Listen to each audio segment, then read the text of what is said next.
Good morning. Thursday morning, May 27th. Welcome this morning to our Thursday live stream, the last day of the week for us here. There we go. Now we're starting to see people come in. Jan Akins, good morning. Welcome this morning. Hope you're doing well today. Barbara Richardson, good morning.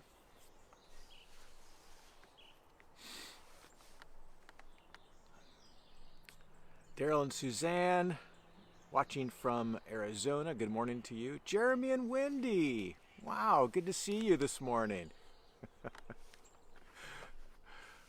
Lori Agassi, good morning. Dana Krieshock, good morning to you. Welcome. We are in Psalm 27 this morning. Deanne Fine, good to see you this morning. Psalm 27. And I'll read through parts of it, but I think I'm just going to comment generally about it this morning because if you remember, on April 27th,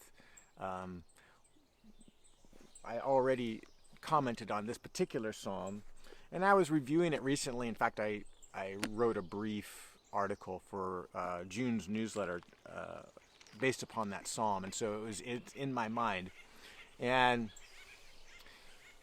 but I want to comment on it in a little bit different perspective this morning. So let me get there. Psalm 27.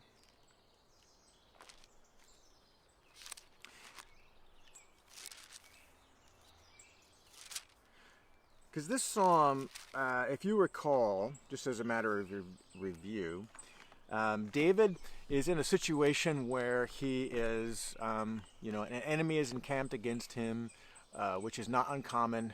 A lot of the Psalms, David is talking about difficulties, troubles, in this case, an enemy encamped against him, and he appeals to God for help. And that's his MO when he's in these kind of situations where he's feeling that the trouble and the challenge of life. And so, but the part of the psalm that I really want to point out here is this transition from his confidence in the Lord to provide salvation and a solution to the issue, to kind of a very vulnerable part of questioning when God doesn't remove the enemy. God doesn't provide a solution, at least right away.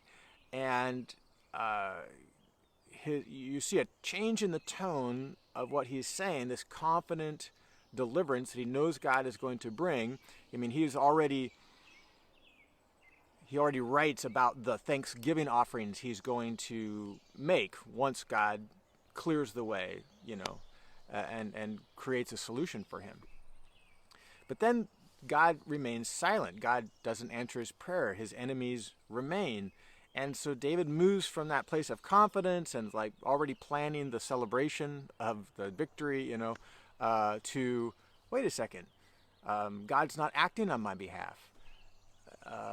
Is there something wrong? Did I do something wrong? And he is reviewing his life, and he says, God, you asked me to do certain things. You asked me to seek your face, and I'm doing that. I'm seeking your face, and but yet you remain silent. So I'll read a few of these words, and you'll get the picture. He begins, "The Lord is my light, my salvation. Whom shall I fear? The Lord is the stronghold of my life. Who shall I be afraid of?" Right? Verse 2, the evildoers assail me, my adversaries and foes. It's not going to be me who falls, he says. It is they who stumble and fall. Though an army encamp against me, my heart shall not fear. And he goes on about his great confidence in the Lord. And he moves on to talk about how much he loves God. He wished he could live in the tabernacle, just be in the presence of God. He's not doing anything to just appease God. He really genuinely loves the Lord. He's a man after God's own heart. He he's in a good spot with God. He's good relationship with Him, walking in obedience, and then as I made an allusion to, he says, "I will offer in His tent sacrifices with shouts of joy. I will sing and make melody to the Lord." He is looking forward to. Sorry, I gotta remove a notification. Looking forward to the sacrifices he's going to offer when God gives him victory over his enemies. But that victory is delayed. God doesn't provide an immediate answer, and he begins to shift and say, did I do something wrong? He said, "You have said, seek my face. My heart says to you, your face, Lord, do I seek. And why are you hiding your face from me?" And he starts to go to a point of despair. Not despair, but he descends in his confidence erodes, and he's much more vulnerable about how he's actually feeling. He says, "Don't turn your servant away in anger." He feels maybe God's angry for some reason at him. Or, "Oh, you have been my help. Cast me not off. Forsake me not, O God of my salvation. My father and my mother have forsaken me, but the Lord will take me in. Even those who should," I don't know if there's a literal, if David's parents literally ever forsook him. I think he might be speaking hyperbole here about the role of a father and mother. I mean, they're the ones who should be always trying their best to provide, a place of protection and loyalty and so on. But even if they should forsake me, God will never forsake me. Why this delay? Are you angry? Don't turn your face away from me. This kind of writing, this is the point I want to make. I don't want to redo the whole devotion I did a month ago, but you get the idea. And the point I think is so important is that David puts pen to paper to write about these very real ups and downs of his life, life experience. And it's really important for us to see this. David, who, of course, is not a perfect person. Yet he is talking about his love for the Lord, and yet, for whatever reason, God is not answering his prayer. And this is something that I think is the reason I'm pointing it out is it's something we can all relate to. It's something that we all can identify with, and it's really important for us to see one of Israel's famed leaders, who God Himself says, "This is a man after my own heart, who has feelings just like we do." He doubts. He goes through this period of doubting God's deliverance, and in the end, he says, "Teach me, Lord. I need to grow here. I'm going to submit to that. I'm going to yield to your ways, and I will wait for you. I believe that you're going to answer my prayer. It's just not happening right now. So I'm going to wait," is kind of how the psalm ends. So sometimes we feel like there's something wrong with us when we go through the troubles of life. And we have to recognize that the troubles of life are because we live in a fallen world, and we live in relationship with broken people. Even in the church, everyone is on varying degrees their growth pattern.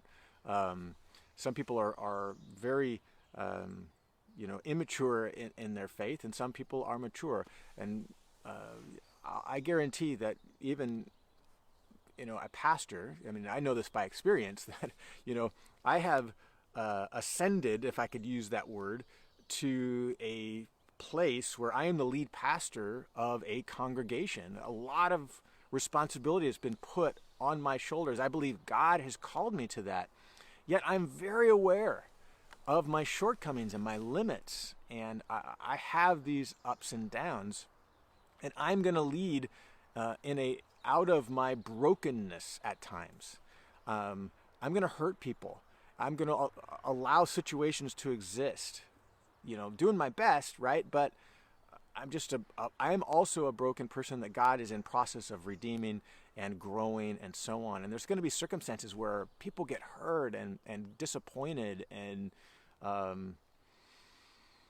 Yeah, I guess I won't go into more detail, but I mean, it's a reality that even in the church, we can sometimes idealize what the church ought to be like, and we get so disappointed when it's filled with broken people, and even the pastor, even the leader, has problems with pride or um, making a decision in leadership that is disappointing or leads in such a way that reveals a brokenness of their own heart and ability to follow Jesus. I think that we have this expectation, we idealize it, but we got to realize, just like David, King David, here in Psalm 27, that he's loves the Lord, he genuinely loves the Lord, but he also doubts. He also goes through times of melancholy and sadness and lament and anger, and he's a very real person. And I think this is one of the gifts of the Psalms, that David models for us this vulnerability, this transparency, so that we can see that, oh, well, if David is feeling these things, I'm going to feel them too. I shouldn't have an expectation that I'm going to, there's something wrong with me because I'm experiencing the highs and lows of life, the joys and celebrations, but also the loss and lament and sadness of living in a broken world. And there will be enemies encamped against me, and there will be times where it feels like God is silent, and he's going to prolong this experience of difficulty and pain. And it's for my good. David says, teach me your ways, help me to understand what I'm supposed to learn here. And that's a repeated theme in Scripture. And so I just want us to rest in that idea that God is a part of all of this, that even our greatest leaders, like David, is leading out of his limitations. And he too experiences all the things that we experience. There's nothing wrong with us. Well, I mean, there is, right? We're broken. we experience the limitations of our own sinfulness. And one day, we will see Jesus face to face. It just makes our heart long for our ultimate redemption and seeing Jesus and being cleansed from all this stuff. But in the meantime, it's important that we have these models of transparency, these models of vulnerability, so that we can see how to navigate the very real ups and downs of our life. And that's good. It's good. It's painful. I acknowledge that. It's painful, it's disappointing, it's frustrating at times, but ultimately it's good. God is performing a work in us that will ultimately lead us to compassion and mercy and love for others around us. It draws us toward one another when we understand it and kind of accept our limits and accept the brokenness of people. And we still get disappointed, we still get angry, we still get hurt. But having this expectation that this is kind of the world we live in helps us to move with compassion and love. And compassion for ourselves. We have very high expectations of ourselves sometimes. I know I do. To be able to move with compassion with our own life experience and patience and gentleness and love. For people around us, for ourselves, and our own walk with God, and we can grow deeply in that way. So ponder on Psalm 27 for yourself, and journal about it if you're a journaler. Explore maybe how you reflect David's heart, maybe your own frustrations with these ups and downs, and see what God is teaching you today. So Lord bless you. We'll see you on Sunday morning for those of you who live locally. And if not, we'll see you again on Monday morning. Have a great weekend.